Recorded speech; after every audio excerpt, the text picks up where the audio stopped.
Welcome to Real Estate Coaching Radio, starring award-winning real estate coaches and #1 international best-selling authors, Tim and Julie Harris. Real Estate Coaching Radio is the nation's #1 daily radio show for realtors who demand authentic, real-time coaching. Get ready for fluff-free, unfiltered, full-strength honesty about what's truly working to get you into action, helping others, and making money now in today's real estate market. Now to our hosts, Tim and Julie Harris. 3, 2, 1, and we're back. It is January the 20th.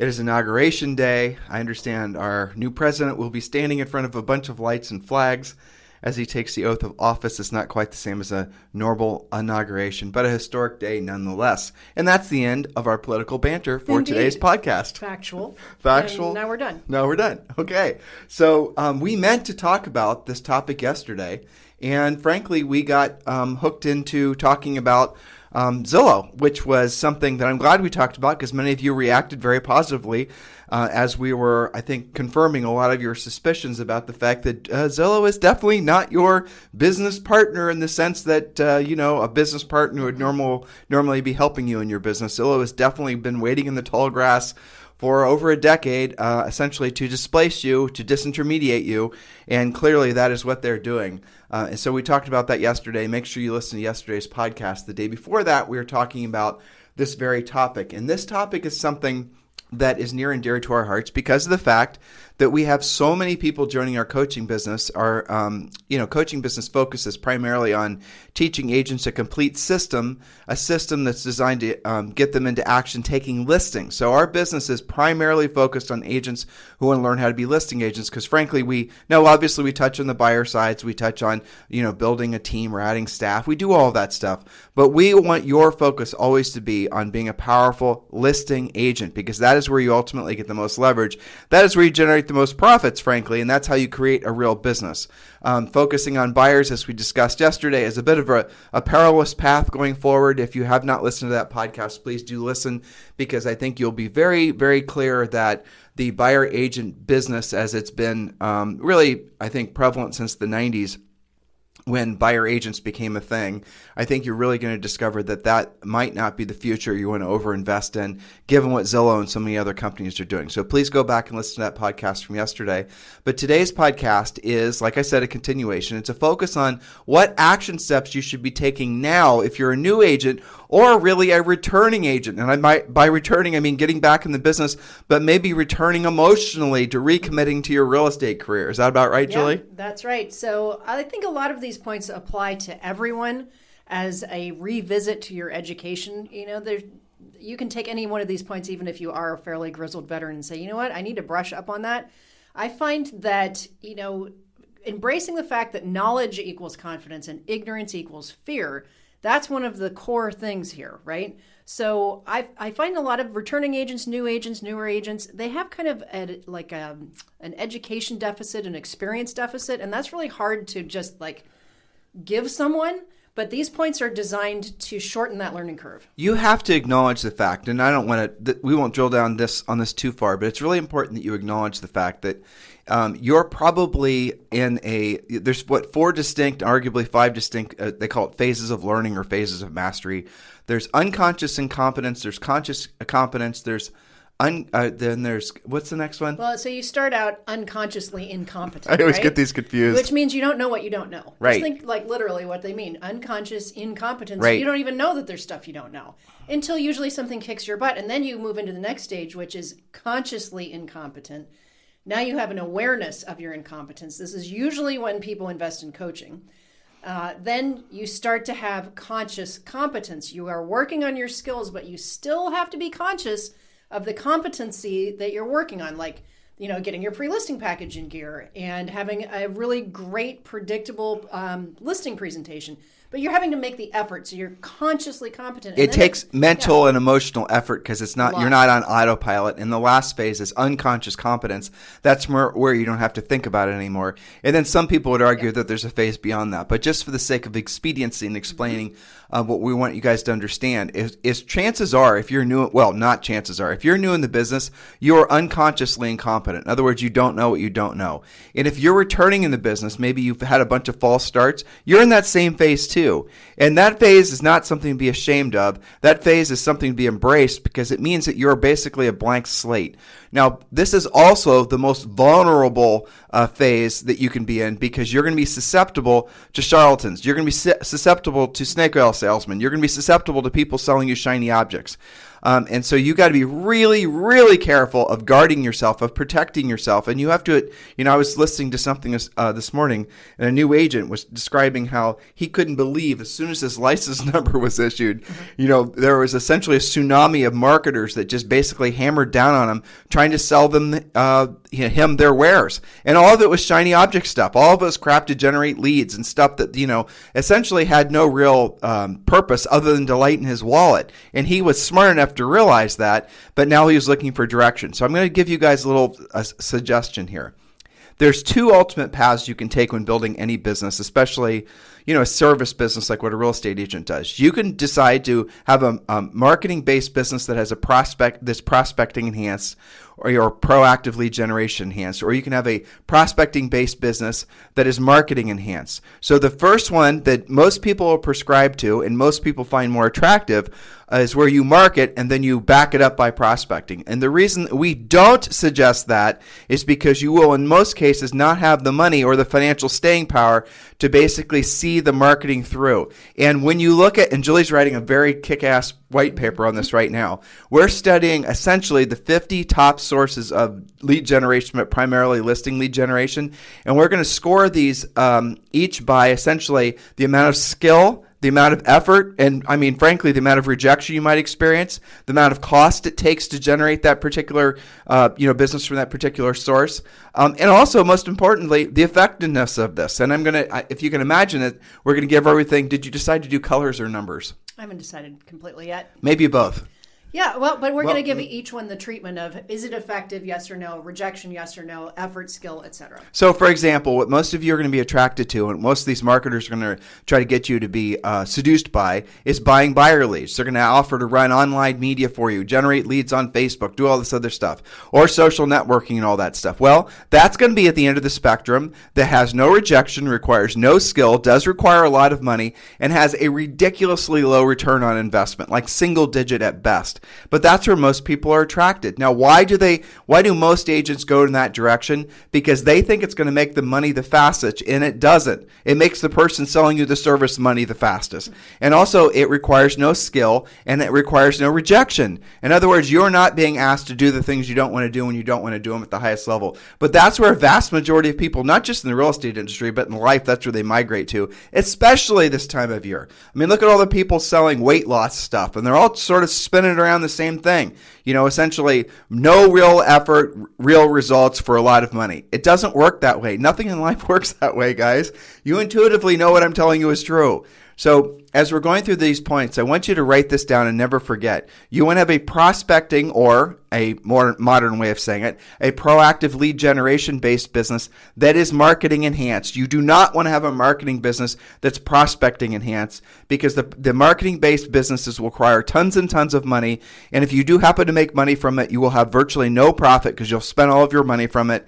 Many agents, when they fail out of real estate nowadays, they fail out of real estate with charged up credit cards simply because of the fact that they did not do it in the right order. Prospecting based, marketing enhanced. And I'll tell you the little secret.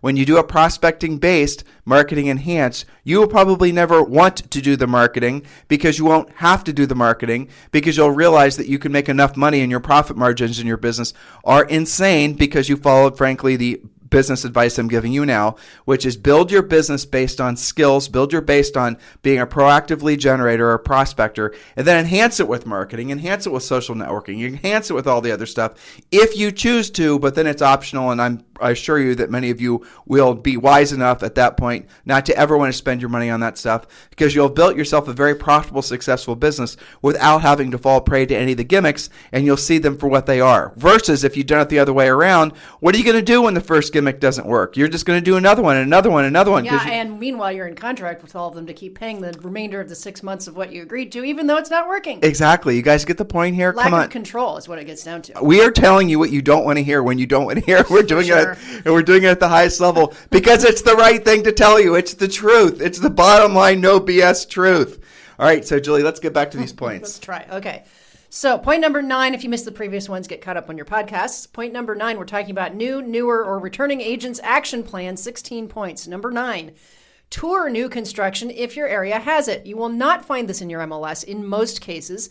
Look in your local paper, use the magic Google button, tour all price ranges, and keep a new construction file so you know who's building what and where. Now, this has multiple benefits. We did talk about that. Yep. But this also affects knowing what might be competing with your listings. That's one thing I didn't mention before. Well, it's worth just for that, one of the little hacks, because not all new constructions are going to be in your MLS, obviously, is join your local BIA, and they give you a directory. And we did talk about that a lot on the first series that we did the day before yesterday. So point number 10, Mrs. Harris. Yes. If you are a coaching client, you're going to listen to visual accountability and whiteboards and do the homework. We also do touch on that in the Harris Rules book. Right. Which you can get on Amazon. Harris Well, Rules. Amazon, Barnes & Noble, Airport, virtually every airport we've ever walked through, all over the United States. It's for sale at Target. It's for sale at Walmart. It's for sale at, just everywhere. It's awesome to see. By the way, we always love it when you guys text pictures of you buying the book at a bookstore, and please tell us what bookstore you bought it in. It just, look, it's just for fun. It makes us feel good. It's great.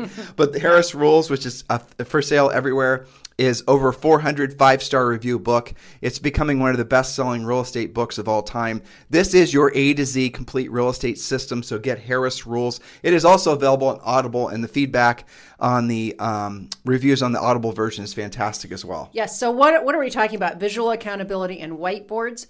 And we've done entire dedicated podcasts on this, is to surround yourself with all of your goals, right? So you're going to post this in your office. You're going to use whiteboards. Yes, we know you can spreadsheet everything. The point is visual accountability works. It almost works so well. It's almost like be careful what you wish for.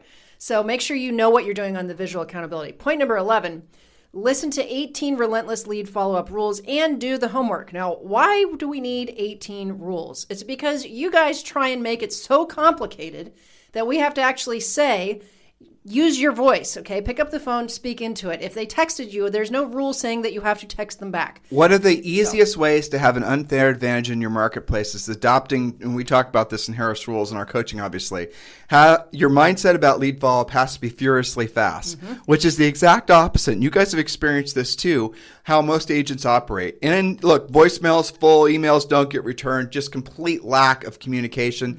Well, imagine that from a consumer's perspective. Imagine that from a perspective of a seller that's thinking about hiring you. I remember many times when Julie and I would go on listing appointments, and even as busy as we work, because we were top producers selling between 100 and 200 houses a year, when we would get a call out from a seller, you better believe that everything took backseat to calling that seller back and pre-qualifying them. And now if we weren't there to urgently follow up on it for maybe on another appointment or whatever, we would have one of her name was Kelly generally, and she would call them back, and she had a script that she would read, and she pre-qualified that seller, and then she would send us that information. We'd call them back right away. So you do need to follow a script. You do need to ask the same questions in the same order. You do need to know all the things that are going to help you have an unfair advantage when competing for that listing appointment. But the main thing is you have to have furiously fast lead follow-up, which means you call people back within a minute or less. The shorter the period of time between them contacting you and you calling them back is the better. And by the way, how about this? Answer the damn phone when it rings, opposed to them having to leave voicemails. There's different statistics on that nowadays something like 10 people will call you, only 2 people will leave a message. But here, just worth mentioning, Do not be sucked into the analytical diatribe about how there's different forms of communicating with people depending on how they communicated with you. Ugh. Screw all that. Somebody texts you, you call them. Someone emails you, call them. If somebody basically messages you through Facebook, you call them. If they don't give you their phone number, if you can't easily find it, you do message them back and you say, what's your phone number so I can call you? And if they don't give you your phone number, ditch the lead. They're not a real lead. It's not a real lead unless it's got a phone number and you can pre-qualify it. Well, so here's the secret in that, Tim. They are way more likely to use you to, quote, convert from a lead to an actual client. When you talk to them at the moment, they are excited. Right. There's no awkward, like, how did you get my number going on? But it's simply what everyone, again, intuitively knows. Look, if you think about different ways that you can have an impact on somebody, obviously face-to-face is going to be the most powerful. But if you can't be face-to-face, COVID aside, you better sure as hell be voice-to-voice or camera-to-camera, right? The least effective way is going to be by sending messages. Sending messages is the least effective, and yet that's what most of you do. You SMS, you voicemail. Voicemail's better than a textual message. And I'll tell you what's more is we love bomb video and all that, but that doesn't count. Okay, you got to pick up the phone and have a real conversation. Just these one-way types of communication are putting you guys at a huge disadvantage. Any really top producing agent, and I'm not talking about just the ones that sell tons of houses and have big teams. When Julie and I are focusing on who actually we want to bring to you as being someone you should admire in the marketplace, it's somebody that's been in the business for a long period of time, selling lots of houses for a long period of time. But most importantly, someone has a profit margin in their business of 60 to 70%. That's what we look for. That's the litmus test of whether someone's a good business owner, and especially selling real estate, is whether you have margins that size. And I have news for you guys, and you might not know this. Most real estate brokerages make less than 3%. That's their profit margin. Most real estate teams, they'll make sometimes 7, 8, 10%.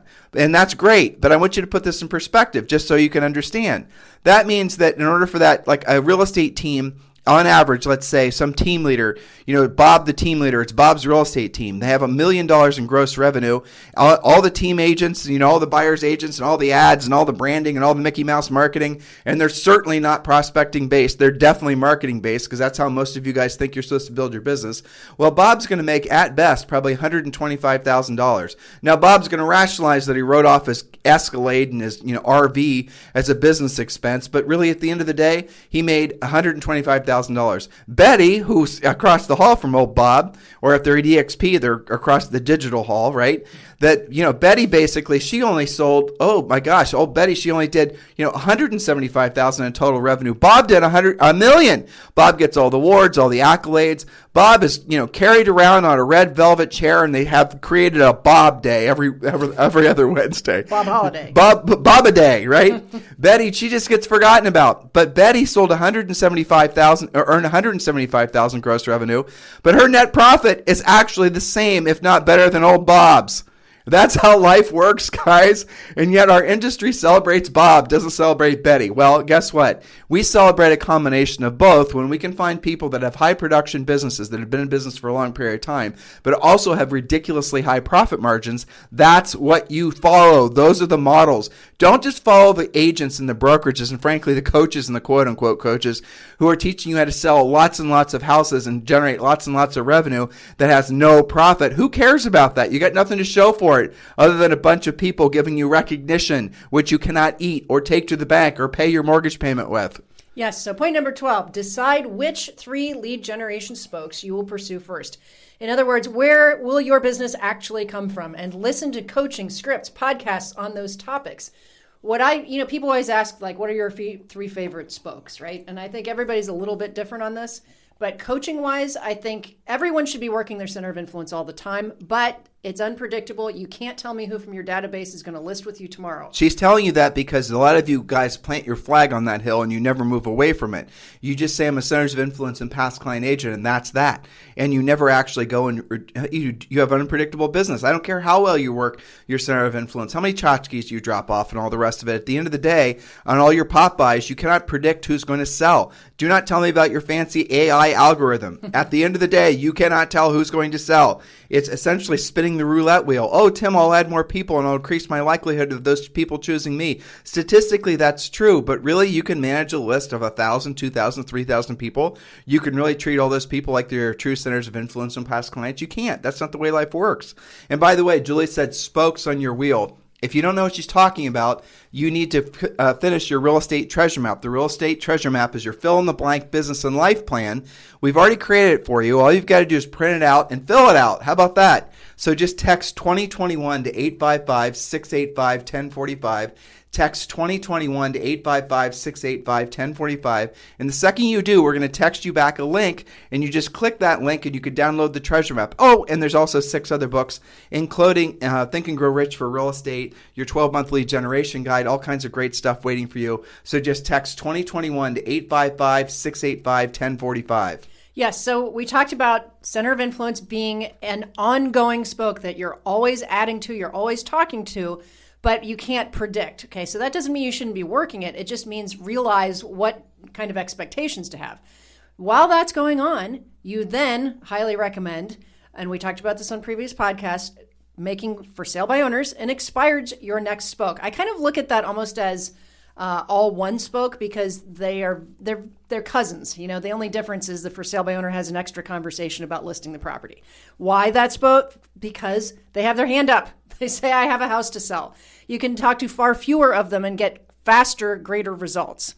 So there's been a lot of podcasts about spokes. So well, so as far as the spokes, guys, just get your treasure map done. You'll know what to do. But notice that the spokes that most of you are going to be attracted to, like we were talking about earlier, are going to be the ones that require no skill and have no rejection, but also are the least likely to produce you results. And I'm going to give you guys a little test because I know some of you are thinking about doing businesses with some of these, companies. Ask them how long it takes for you to actually see results where you're going to get a 3 or 5 or a 10x return on your investment. In other words, if they're asking you for $5,000, ask them how long on average it takes for you to say make $50,000 off the $5,000 you spent. And here's what you're going to get. Static, no answer. And 5 months, 6 months, a year from now, when whatever there is, whatever they're trying to get you to do isn't working, you know what they're going to tell you? Do it longer. You just haven't done it long enough. And they're going to wait you out. So one of 2 things will happen. You'll get smart and you'll stop paying for it, or you'll run out of money. Because that's generally speaking how these businesses operate. And they know most agents are only in the business for 2 years or less, so they don't really care whether it works long term because they're not in the business to provide services for agents that are going to be in the business longer than 2 years. They're just looking for the agents that are going to buy a quick shiny object every year, and that's what they do every single year. That is the industry. And all this, it wasn't like this when Julie and I were selling real estate. All these little marketing companies basically cropped up after Zillow. And, riding the wave that Zillow created from agent dependency on buying leads and teams and branding and marketing and all this stuff. So I'm going to go back to the premise that I just shared with you guys a second ago. You really need to seriously consider having a prospecting or proactive lead generation business. And if you choose to, have it be marketing enhanced. Don't do it the other way around. Yes. So the next point is complete your pre-listing package after listening to all of the coaching that goes with your pre-listing package. The PLP, pre-listing package, gives you wings. Operating without it will keep you nervous, unwilling to prospect, and afraid of moving forward. You will continuously be freaking out in anticipation of objections, your inability to handle objections, inability to close, which means, of course, you're going to take too long to call your leads back. And when you do, you're going to be afraid of competing. So the longer you take to get your pre-listing package done, your listing presentation, you're just going to sit there and stagnate. And by the way, listen to me. The pre-listing pack is available for you as being a coaching member of our coaching program. When you join our coaching program, there is a templated pre-listing pack, and you can finish it yourself. And by finish it, I mean just insert your information, your logos, and whatnot. Or we have somebody on staff that can do it for you. Your pre-listing pack, when you use that as we prescribe, we'll get the listing for you. I mean this in the literal sense. Mm-hmm. You send the pre-listing pack, you follow our system. That's going to do usually about 70 to 85% of the heavy lifting for you. And it's your game to lose at that point. If you show up on time, if you're a professional, if you follow our scripts, if you look nice, if you basically are acting as we tell you to do in the coaching program, you're going to get the listing, even if you're a brand new agent competing against a more experienced agent. When you see the pre-listing pack, you'll know why. What the pre-listing pack does is it removes all of the ugly, hairy, nasty questions that the seller might ask you. You're essentially answering all those questions prior to you getting there. And there's so much more to it too. So there's questions in there about, maybe would you have an iBuyer program, Bob? No, yes, maybe so. Here's what Bob's iBuyer program, especially if he's part of EXP Realty. What about cutting your commission, Bob? What do you do in the community? What's your marketing plan? What's your internet marketing plan? Tell me about your team or your staff. And, all these other things. Show me your resume. All this stuff is part of your pre-listing pack. And when you give that to the seller ahead of time before going on the listing appointment, you're actually going to make it so that when you get there, they're actually going to appreciate the fact that you did the pre-listing pack for them, so that the appointment itself doesn't have a lot of stress in it for them. They don't want you in their house. No. They don't want to have to talk with you about cutting commissions or pricing. You've eliminated all that stress. And by the way, it eliminates stress for you, and it makes it so you're not winging it, and you know that you're going to have a predictable result. One of the pages that we ask you to include in your pre-listing pack is the Seller Survival Guide. Mm-hmm. And what that is a series of up to 20 questions that you give to the seller to use when interviewing you. Along with your answers. Along with your answers. But the real reason we created it is because these are 20 questions that we want to give the seller, and these are ugly, hairy, hard to ask questions, let alone almost impossible for an agent to answer unless they really know their stuff. We want the seller using that survey, those questions, when interviewing any agents you're competing against. And again, the way it's formatted is that, I don't remember what the first question is, but the essence of it is how long have you been in the real estate business? And then underneath it would say, your information, you're Bob. Bob's been in the real estate business for, 36 months, and he comes from a family of real estate agents, and he's bought and sold real estate, whatever, right? Something brief that describes what your background is. The next question is, what's your average list to sell price ratio? Remember, this is the seller interviewing the other agent. And the other agent probably isn't going to know the answer to the question, never even heard that question asked of them before. And what you're going to say underneath, and the co-op agent or the agent they're interviewing is not going to see the answer. According to the Milwaukee Board of Realtors, the average list to sell price ratio is 97.4%. Bob's list to sell price ratio is 99.2% based on sales from the past 12 months or whatever, right? So not only is it asking the tough question, it's giving the right answer, and it's making the other agent look what frankly they should look like, which is incompetent. The seller will very quickly get through maybe 5 or 6 of these questions, and then they'll see that based on the answers that you're giving the seller, they'll quickly see that other agent is just winging it, and you instantly will be seen, again, your game to lose, you'll instantly be seen as on a higher level than that other agent. This is all part of our proven listing system. We're the only ones that are doing anything like this. This is what we want you to learn and understand, is the power is always on the listing agent side of the things, so you might as well learn the right way to be a listing agent. You don't have to wait to be a listing agent. Nope. You don't have to join a team to be a listing agent. You don't have to suffer through hours of buyer appointments and having the market hand you your butt because frankly you're not a listing agent trying to get buyers into houses. You don't have to do any of that. You can skip the line and go right to being a listing agent. Yes, I have a funny quick story about this, Tim, from a coaching client. I had one of our coaching members tell me, okay, finally, I'm going to drill down. I'm going to get my pre-listing package done. I said, really, what made you cross that bridge? He said, I was on a listing appointment the other day for 4 hours. 4 hours. He said, I was trying to close, but I couldn't do it because I kept getting all these objections, and I couldn't even get out of the house, so I finally just cut my commission and gave them their price. That's not a predictable outcome. Nope. Okay? That is not the goal. That's just like giving up. So how many of you guys cut your commission because it's the only way the seller knows how to sort you out, and because you haven't defended yourself? Pre-listing package fixes all that. Julie's touching on something that is an interesting subject for me, and we don't have enough time left on today's show, but I'm just going to bottom line it for you guys. You are in a competitive business. There is only one winner. Yeah. Your competition is not the version of yourself from yesterday. Your competition is from the agent that you're competing with to get that listing contract signed. You've got to realize that. I know there's a lot of woo-woo, touchy-feely, don't want to have anyone's feelings hurt if they don't win, but you got to have your feelings hurt if you don't win. That's the market telling you that you're not good enough to win yet. You got to really be careful of who you're listing to. There is only one winner when you're getting a contract signed. There is only one listing commission paid when you're getting a contract signed.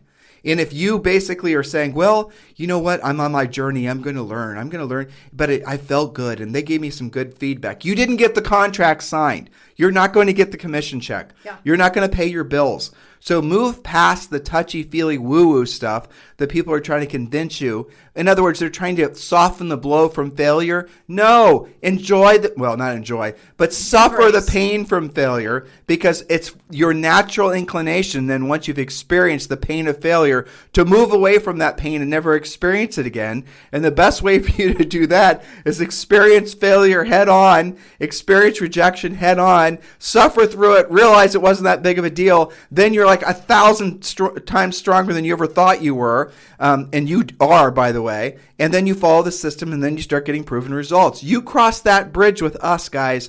You're never going to basically be a sucker to all the sucker plays that people spend their money on as far as these, whiz-bang, shiny nickel object ideas. And I cannot believe the things that are being sold to agents nowadays. It's so preposterous. And you have to accept the fact that you are unconsciously incompetent. In other words, you will if you stay in the business long enough, but you don't yet have the filters to discern what you should or shouldn't be doing. So just remember, if it's being sold to you as easy and painless, it's probably something you should be avoiding. I'm sorry, guys, that is the truth, but it's also the thing that's going to make it so that you're going to be the most successful long term. Anything else you'd like to say to these guys, Julie? As always, get to work. Don't wait. It's not going to get any better. And if somebody told you that you can expect to take 50% of what you go on, that is the definition of failing. She means don't set the bar that you're accepting 50% failure. You go on 10 listings, you take 9. That's our rule. Otherwise, you are failing. Okay? Well, I like 10 better, but I'll take 9. Okay. Okay, so get to work. You guys have a great day.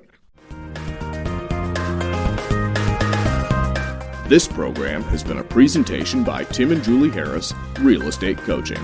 For more information on our real estate coaching and training programs, visit our website at timandjulieharris.com.